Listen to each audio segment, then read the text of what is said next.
Hello and welcome to the First Issue Club podcast. We are your comic book reading club where each and every week we read #1 comics and we attempt to lead you through the muddy and sometimes murky water that is the comic book landscape. That's the intro.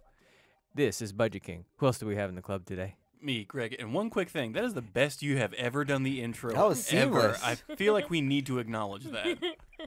He even knew it was the intro. He identified it afterwards. I said, yeah, that's the intro. Were you studying beforehand? I kind of just forgot what I was saying and then just went into autopilot. Wow, that was amazing.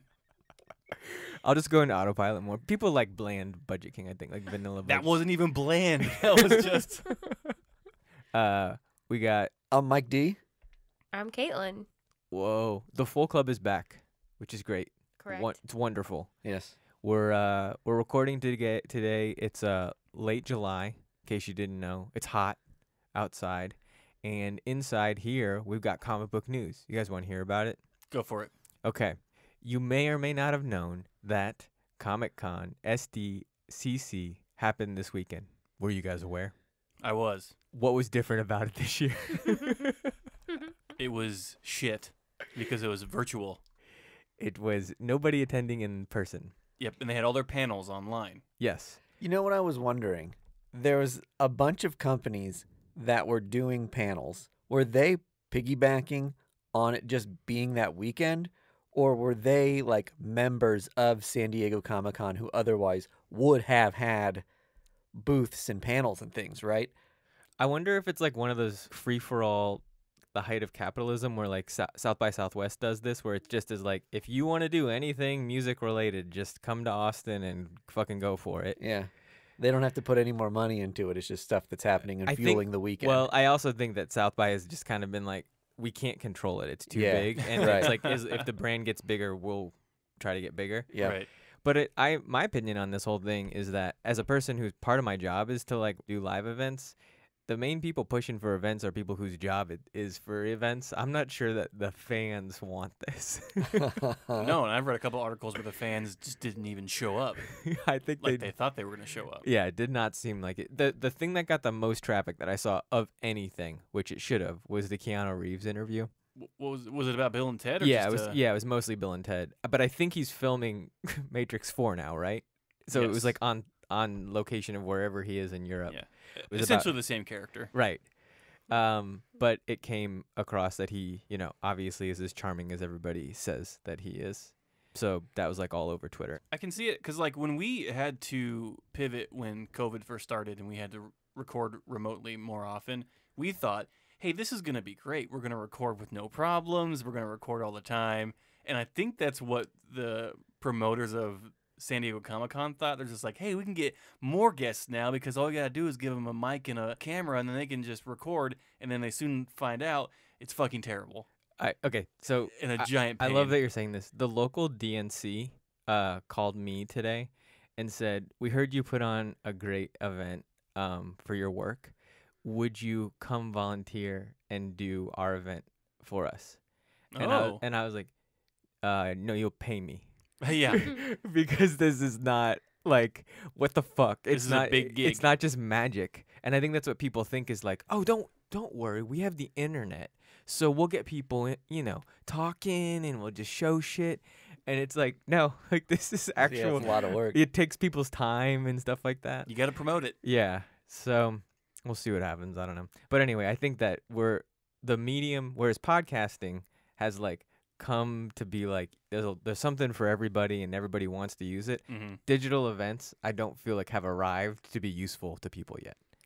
No, you missed the magic of actually going to a con. Yes. Physically. Well, and you have the option of doing so many other things. Right. Like even stuff I sign up for, like via Eventbrite and stuff. The time comes and the reminder goes off, and I'm like, but I'm watching X-Files.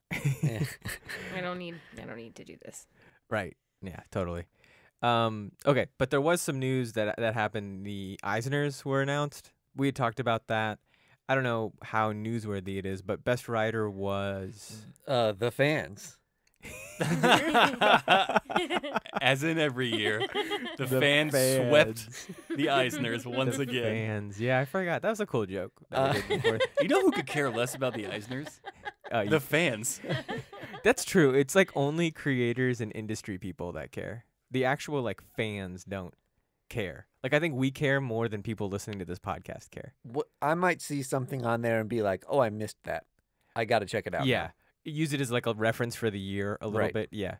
Well, okay, so the Mariko There we Tamaki won go. Best Writer. yeah, okay.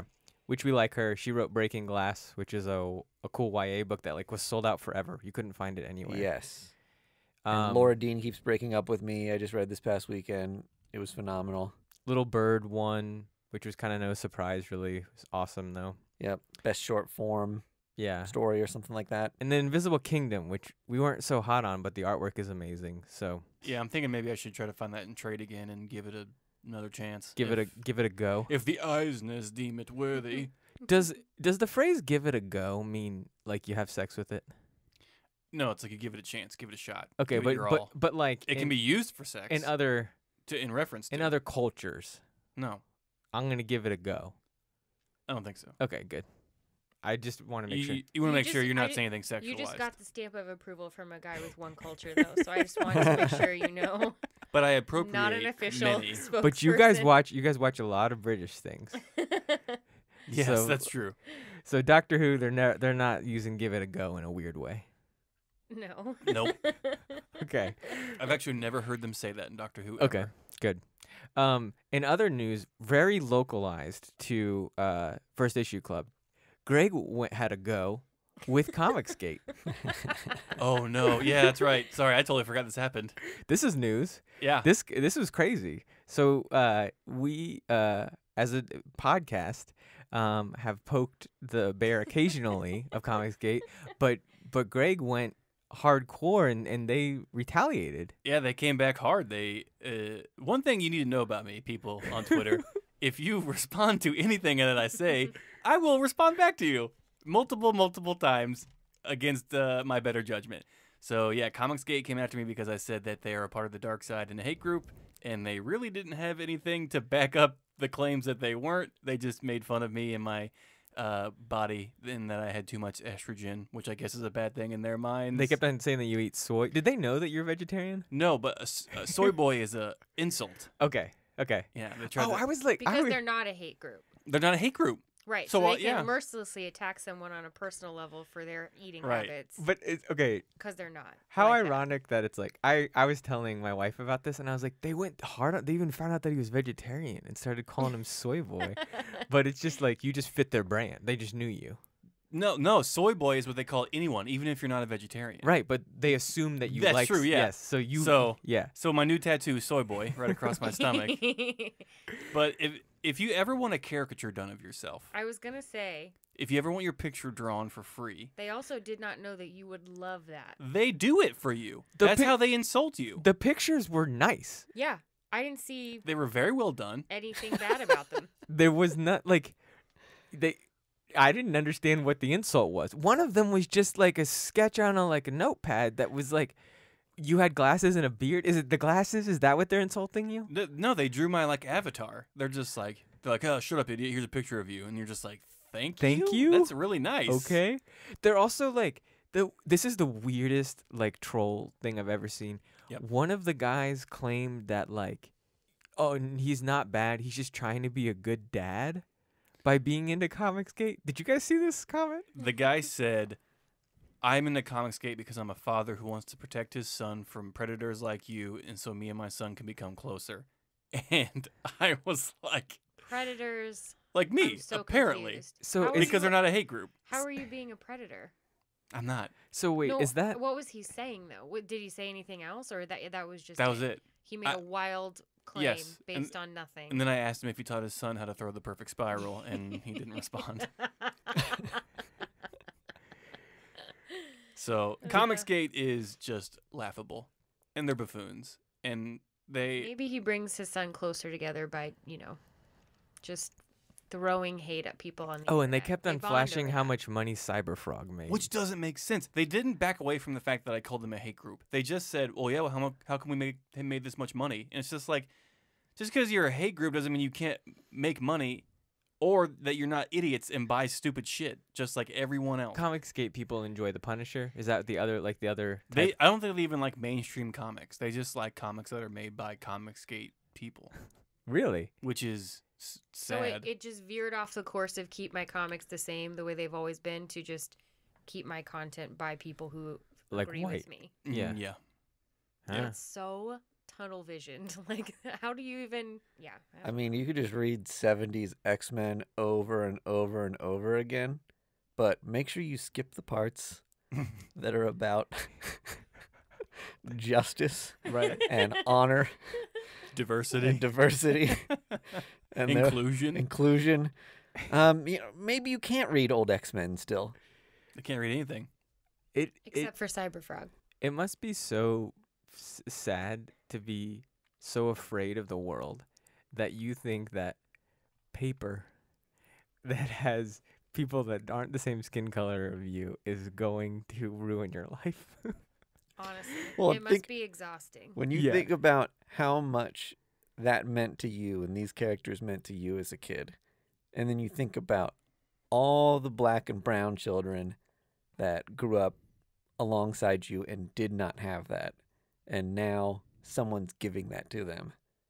Like, shame on you for wanting that for yourself and not Yeah. other people. And wanting to take it away because you still have that. No one took it away from you. Right. It would be the equivalent of if they were like, birthday cake actually tastes better if it's like coffee, only coffee. So fucking 3-year-old kids, you get straight coffee flavored cake because it's better, right?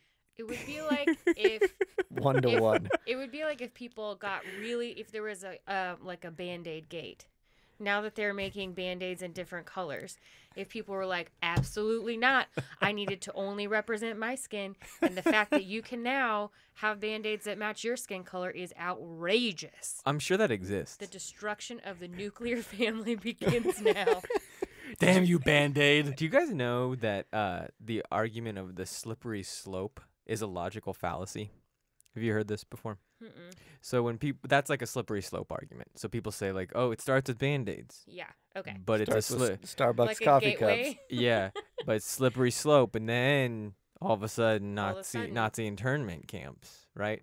But like really only conservative assholes use the slippery slope method because they just need things to get angry at.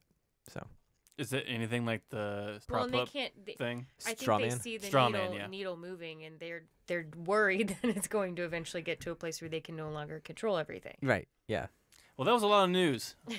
there was a lot of news. Let's get into comic books. Oh, we didn't even say what the fuck we're covering this week. What are we covering? We're covering 2 Image books. Image doesn't pay us.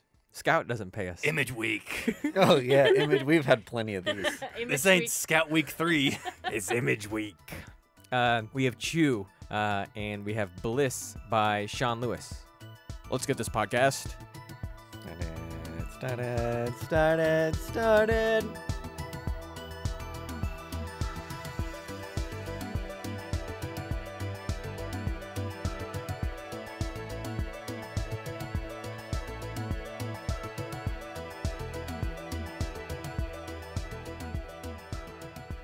And now we have Chew by John Layman and Dan Boltwood, who is not Rob Gilroy, who used to actually be the Chew artist, if you guys didn't know that. So new artist. Chew is back, not spelled the same. CHU, CHEW, famous Image book.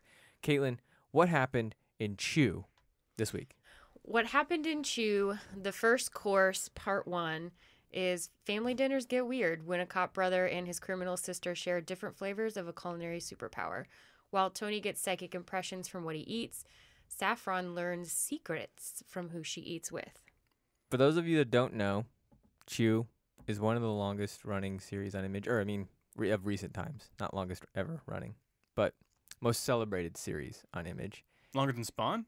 Not longer. Sorry, most celebrated. Would you think on Image? No. No. No way. Most celebrated Ever heard in of the Walking Dead? in the Budget King household. There we go. Yes. Well, Most I only say that. personally celebrated. Thank you. Well, let's break this down. Saga, Spawn, Oh yeah. Chew. No, fuck. Oh, you did say Chew, yeah. Oh, Top sorry. 3. Okay, Invincible? there we go. Invincible. You're, Walking Dead. we get top 10 at least. I would say top 5, honestly. Okay, that's top then. So I'm not that wrong. You were wrong, but no, you're off by 4. Anyway, this didn't get a lot of promotion, and I heard that like for some reason the sendouts were weird. My like shop the- didn't get it. Yeah. What? So they basically didn't print enough. And so it's sold out. It's already like back to print. And basically the articles I've read is like, yo, Chew fans came out in droves for this to just check it out because it had no hype. So the only people really like scurrying for this is just Chew fans. And I think that's my critique on this book is like, it's just, hey, Chew never left. And like, we're back with Chew again is basically what this comic is. It does not really do a lot of service for non-Chew people, in my opinion. So, Budget King, you're our resident Chew head. You read the whole series. Mhm. You actually have a Kickstarter game here on the table that we took a picture of to show online. Still sealed. Yes. Yeah, Never the been cards played. Haven't even been played with. Of no value. In the original series, Chew, Chew, is his sister even talked about? Okay, I don't remember her. He does have another sister Who is in this book too? Briefly. who passes away. Okay, so we get a different sister. So maybe he has Oh, another sister. Yeah, okay. And he has a daughter too. I do not remember Saffron. Now, there's a lot of characters. It goes crazy. There's a lot of space stuff that happens. So, as your resident Chew head, I could be missing something here. He's not having family dinners in Chew. He has lots of family dinners. okay. Yeah, and so that's what I'm saying. Like, she could have been. And knowing John Layman, I bet that she was. Like, he's good about that, like, weird world building and stuff. So, but she wasn't somebody that was, like, prominent. They certainly set this issue up like a reveal, like, oh man, she's at the other guy's house. That's He's true. a cop. She's a thief. That's true. Which would make you believe that, like, she wasn't a really existing character Right. but much before. And Okay. even if you did know, to a new reader, that's kind of like a big fun reveal. So have you guys read the first issue of Chew? Yeah, yeah. Okay, because this is like it's a ripoff of that. This Mhm. the cover is an homage to it. The way that they do the reveal of the power is the same. So I guess like as a non-Chew reader, did you find that kind of stuff helpful? Like how easy was this to access for you? I don't know. I think I bridged the gap because I know so much about it, but I haven't read it. So I don't know.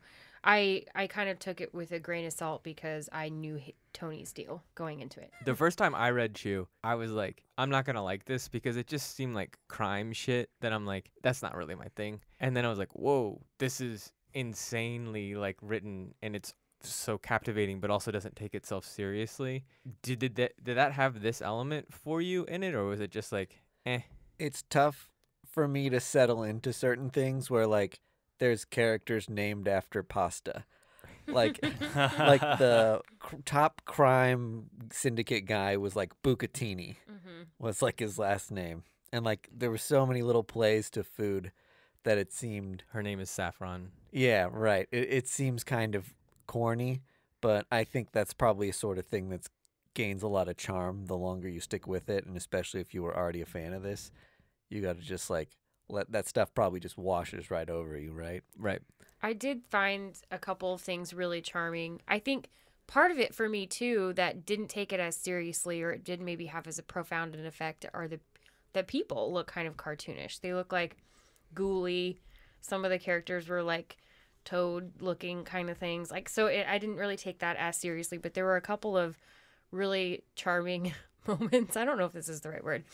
But the guy who, like, licks blood to figure out what happened calls his partner gross for describing what the vomit looks like. Like, you're tasting the blood of a crime scene, and you call your partner gross for being like, yeah, I can see some of that in there. I thought that was funny. I also thought the dynamic between Saffron and her boyfriend was interesting. Oh yeah, kind of weird. He seems like a not great dude, but she seems okay with it. I'm really glad you mentioned the artwork because one of the things of regular Chew is that Rob Gilroy's artwork. All of the people, they're like all short and stout. They have like really tiny legs, and then they're like big heads. But it's like really made Chew kind of what it was. So the going out and trying to find another artist to kind of do zany kind of stuff must have been I think they kind of nailed it. I didn't think it was too much of a departure, but also a nice ad. Yeah. My one critique, and maybe you guys noticed this, there was a lot of smoking. There was so much smoking. Did you notice? Like it was weird. It was all oral fixation. Either they were slurping things, burping things, puking things, eating things, or smoking things. Right. And Tony's partner, which I never remember smoking, was smoking when he's introduced. And then on the cover, she's smoking and lights her cigarette by shooting a gun into it. There's a lot of cigarettes. Yeah. Are you offended by that? If that's your What's the beef, then, deal? yeah. It just felt weird. It felt like Am I in a truth ad? Product all of a sudden? placement. hey, you know what? I'm trying to be a good dad. And Okay, let's get into it. Come on now. Come on. Let me just I draw just- a picture of you real quick. Show you how mad I really am. So there was that, I guess. But otherwise, I mean, it was fun. I don't know. I honestly don't know if I was not a Chew fan, if this would have sucked me in, if I would have cared. It reads just like a heist story with a bunch of people throwing up, and you thinking that maybe that's connected. So it's like Crank Anchors it. with like a heist story. I wish they would have gone right into the heist. The heist was cool. When it went wrong, that was like super interesting. A character that you'd been introduced to gets popped immediately, and that's always surprising. They spend the time to tell you who somebody is, and now they're dead. Yes. The build up to it, where they're all in a room like eating, and you're getting like force fed some exposition, like that part was confusing to me, and I wasn't totally sure what was going on. Yeah, because they did Tony's totally separately, where he can see what's happening in the blood, and that's a more Right. organic way of getting that info. And that's the other thing that like Chew did early on is it's like it was just Tony that could have these powers, and then like you start to learn more about the universe, and there's all these like weird food powers. This hits you with like lots of food powers straight up All and at once, right? and it was like no slow reveal Mhm. or whatever. There's even like a famous vampire that's stealing all of the food powers through Chew, and it's like, well, could have just gone to this issue and just got them all there, I guess.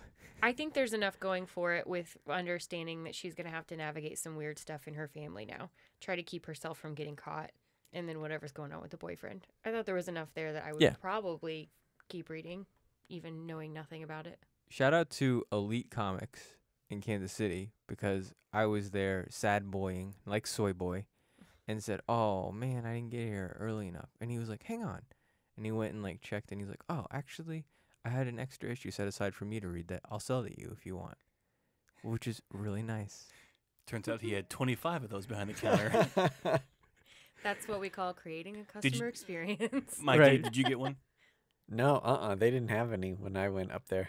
Have you bought one yet? Because I think I Uh-uh. accidentally bought one from Midtown and one from Things from Another World. So if you want one of Oh. mine, I'll take one. you're more than welcome to have it.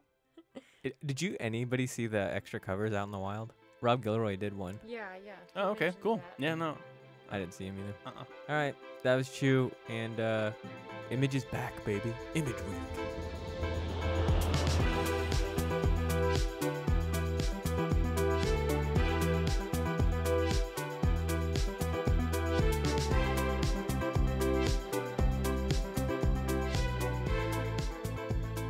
And next up, we have Bliss out on Image Comic by Sean Lewis and Caitlin Yarsky.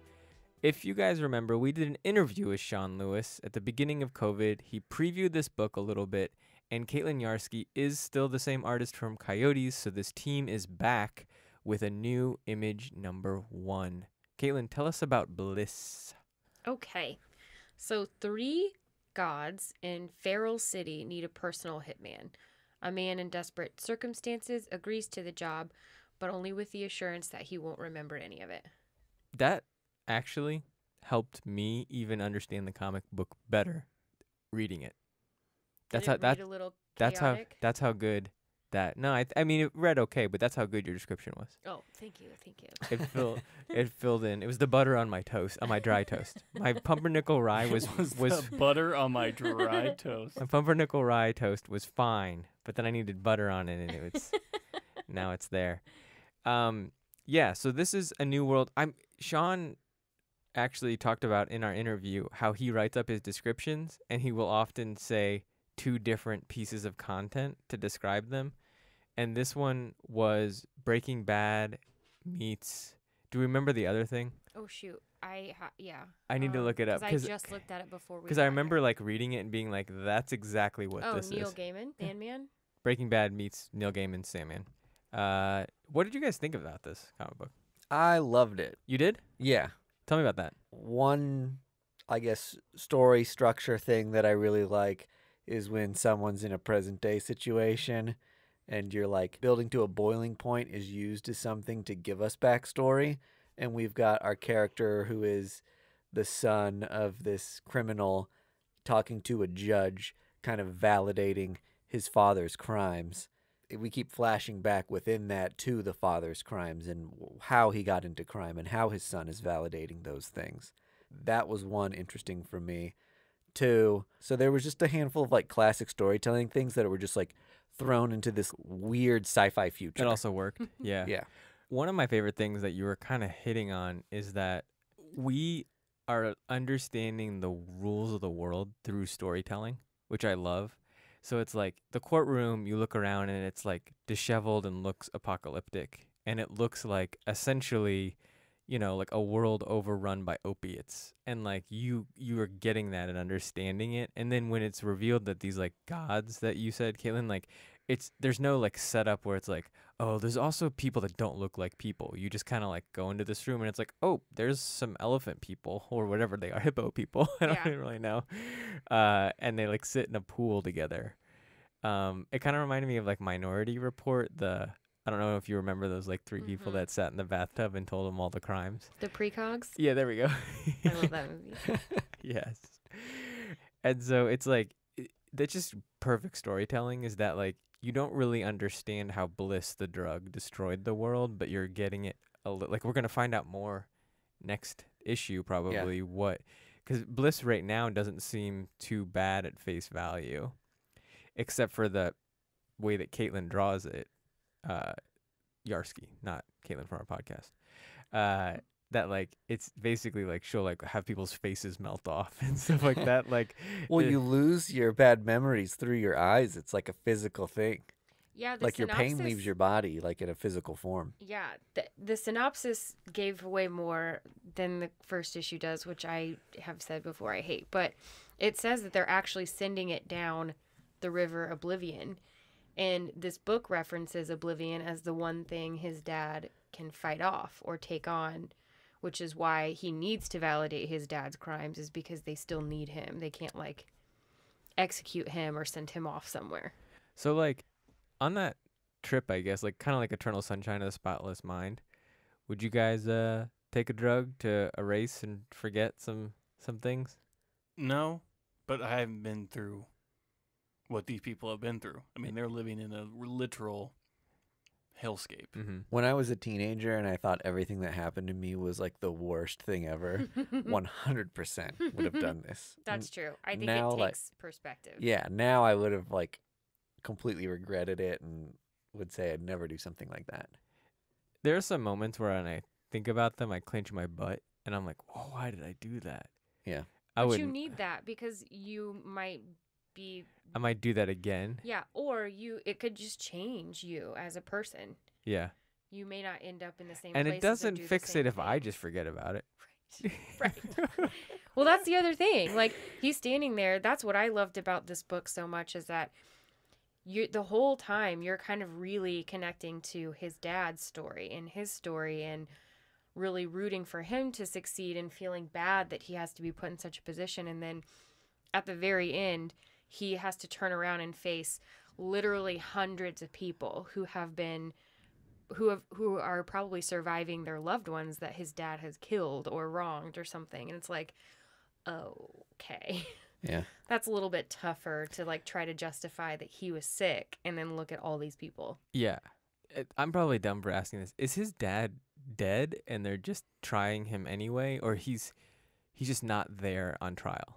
I think his dad was the guy who was jumping off the thing and he pulled his dad out. So maybe his dad was trying to Kill himself. kill himself Mhm.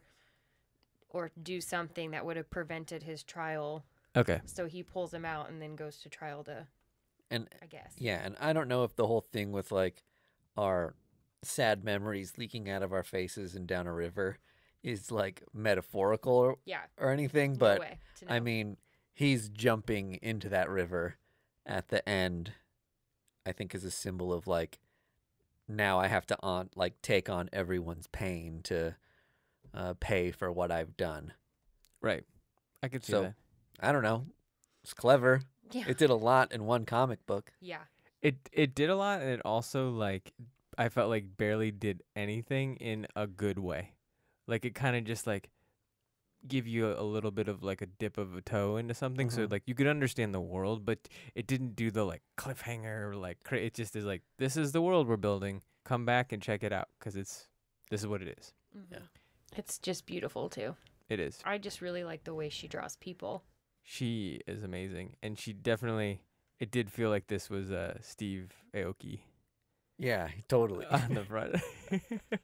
You guys, Which- He wrote a comic not that long ago, Exactly. so I was like, is this a sequel to the Steve Aoki comic? color me intrigued. But I don't know. Yeah, I'm hooked. I'm excited. Image did great. Scout could learn from Image when they have two number ones, Their quality.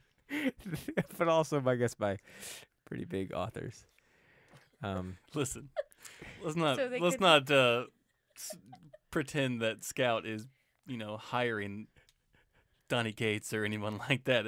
Scout's definitely the minor leagues of the comic book world. That's a good point. That's where you cut your teeth, and then you get on to Scott's places doing the like best with what they got. yeah, Some with things like Murder Hobo. murder fucking hobo, man. Well, that was a week in comics. It was. What a week! Yeah, there's a lot of stuff that came out this week. It felt good to get back into the rhythm of things. Oh yeah, more Empire, more Batman. Have you guys been reading Batman? No, Straight up Batman. Yeah. Are they in like the Joker War or whatever? Or? Yeah, Joker War just started first issue. Yeah. Of at least the Batman series that's part of it. It's gonna be awesome. I'm stoked. That's Tinian, right? I read this. Why did you go? No, I was like, it's exciting because James Tinian is like an incredible writer, and He's I mean- also writing Wind, which he came- is. Which number 2 came out. Yeah. Which And it's so big. Why is it so large? Oh, because I know why. Okay. tell us. Because it's already written in trade form. And, Oh. and they want to try to sell it in single issues Mm-hmm. because Boom thinks that, I think rightfully so, that trades are like hurting the industry. Uh-huh. And so they like cut it Yeah. down into like, you get a lot each month. Just a new model. Yeah. Yeah. I like it. So, but it was a lot. So, and then I read that Spider-Man thing, I still need to read it. this Prelude, Sin Eater. Sin Eater. Yeah. Was Which- it issue 46? Oh, is it? Is that true? Because it's numbered as a number 1. Oh, okay. So this is something different then. No, he's talking about the free comic book week comic that came out, right? Mine's not free. Mine was like $5.99. Oh, okay. Oh, so you got screwed. Well, okay. I'm kidding. No, I'm just fucking No, with I know. you at this I, point. I know, but here, it's this thing. Sins Rising Prelude. Sins Rising. That's the new event. So it looks like it's tying into the Amazing Spider-Man. Yes. And that character, Sin Eater, was a character that like semi-died but didn't die in like 1984, and they actually put the panels in it in the comic book to show you that what happened. I and, love when they show vintage comic panels. and it's like a reveal of like, hey, you probably don't remember this character. Did you also know he like technically didn't die? yeah. So now we're bringing him back, and I think to like, it's obvious like even if you were a webhead, you wouldn't have been able to remember that, which is why they put it in there. But Yeah. for me, it worked really well. It was Right. cool. It felt like I never read Spider-Man Noir, but it felt like what that would have been. The They- other thing I wanted to ask, sorry, and it goes back to Bliss, is it said it was a 2-arc series, but it's a 1 of 8. Does that mean that it's gonna split and there will be 2 story? Like, how does that work? But there'll be 4. I didn't read that, but what I imagine is it's going to be 4 and 4. Yes. Okay. So the first arc will be 4 issues. All within one Yes. storyline, Yep. but it'll just be Mhm. okay. Oh, that's cool though. It is an interesting way to do that. Usually, if you get a 1 of 8, it's just one story in 8 issues. Well, Yeah, because it doesn't seem like a lot of time. even if they would do an arc, they wouldn't necessarily tell you. yeah. You know what I mean? They'd just be like, "Oh, you'll figure it out. The This world has resets." Concluded. Yeah. That was a finale. You're a smart kid. You'll figure it out. So, that's cool. It's interesting though. I feel like this could be bigger than a 1 of 8. Like I I feel do like too. this could be an ongoing series. Yeah. See how it goes. Well, that was an episode. There was a sode. Lots of news, lots of comics. Lots of Taylor Swift. Oh, Bye. God. Thank you.